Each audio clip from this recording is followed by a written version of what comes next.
Oui, nous sommes aujourd'hui dans un contexte de changement climatique et on sait les effets pervers des changements climatiques sur l'ensemble des activités, mais également sur les impacts négatifs par rapport aux efforts déployés par le gouvernement du Sénégal.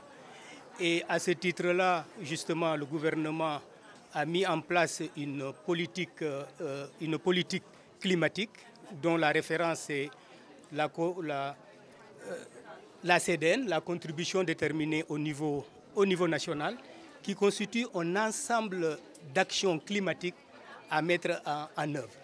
Et on sait qu'aujourd'hui, chaque citoyen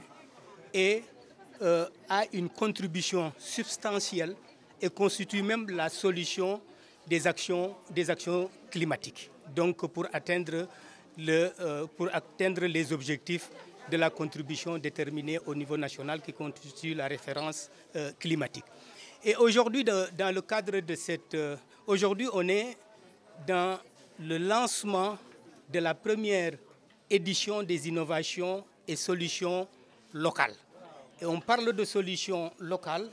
Justement, cet espace va permettre à l'ensemble des parties prenantes, que ce soit l'État, que ce soit les organisations de la société civile, les académies, etc., que tous puissent ensemble, avec les organisations communautaires, puissent ensemble réfléchir, mais également montrer les bonnes pratiques vertes pour justement accompagner une dynamique au niveau national, une dynamique de transition verte.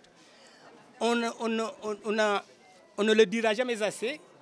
Aujourd'hui, la problématique des changements climatiques impose la participation de l'ensemble des parties prenantes et à toutes les échelles, que ce soit au niveau national, mais également au niveau communautaire. Aujourd'hui, c'est le niveau communautaire qu'on cherche justement à promouvoir ces pratiques au niveau local pour montrer effectivement que ça constitue déjà un portefeuille d'actions et il y a parmi ces actions-là des modèles économiques qui sont déjà éprouvés et pour lesquels nous allons réfléchir durant ces 4 jours aux conditions de changement d'échelle de ces bonnes pratiques éprouvées qui sont réplicables, mais aussi qui ont des effets rapides et transformationnels. Donc, les solutions locales concernent l'agriculture du point de vue de l'agroécologie avec les bonnes pratiques. Ça concerne la transition écologique, ça concerne les énergies renouvelables, mais également l'économie circulaire pour la gestion et la valorisation des déchets, mais enfin aussi sur tout ce qui est en rapport avec l'éco-construction. Et donc, nous cherchons justement nous avons déjà identifié un ensemble de solutions locales portées par des acteurs à la base, y compris les collectivités locales, qui participent justement à l'exposition pour montrer effectivement qu'on a des résultats sur lesquels on peut constituer vraiment des processus d'apprentissage à partir de ces pratiques, mais également considérer que cette initiative FISOL va permettre de lancer une dynamique pour un changement d'échelle. Tout d'abord, permettez-moi au nom du ministre de l'Environnement, professeur Daouda Ngom, de féliciter M. Sarr, le secrétaire exécutif de ENDA Tiers-Monde et ses différents partenaires pour l'organisation de ce forum sur les solutions innovantes pour faire face à la transition écologique. Comme vous le savez, le ministère de l'Environnement et de la Transition écologique vise également à aller vers cette approche transformationnelle en impliquant les communautés et les populations, en prenant en charge les solutions locales pour faire, comme ils l'ont dit, de l'échelle. Et ce forum est vraiment une initiative de taille qui fait que le ministère adhère réellement à cette approche. Et comme l'a dit le secrétaire exécutif, la question des changements climatiques nous interpelle tous. nous avons chacun un rôle à jouer en fonction de nos expériences, de nos spécificités. Et les communautés ont un rôle fondamental, notamment sur les questions d'adaptation, sur les questions également liées à l'atténuation.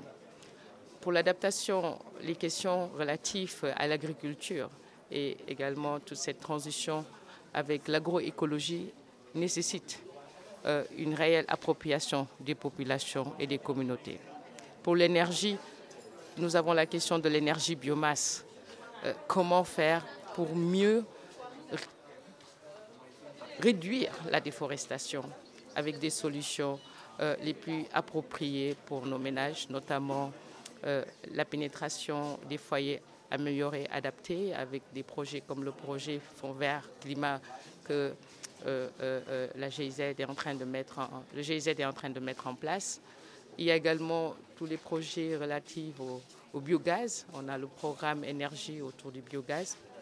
Autant de solutions qui sont des solutions sénégalaises qu'il faut mettre à l'échelle et qui nous permettront de déterminer notre trajectoire sobre en carbone et notre résilience climatique. Nous travaillons là-dessus. C'est pour ça ce nom de ce ministère, Transition écologique.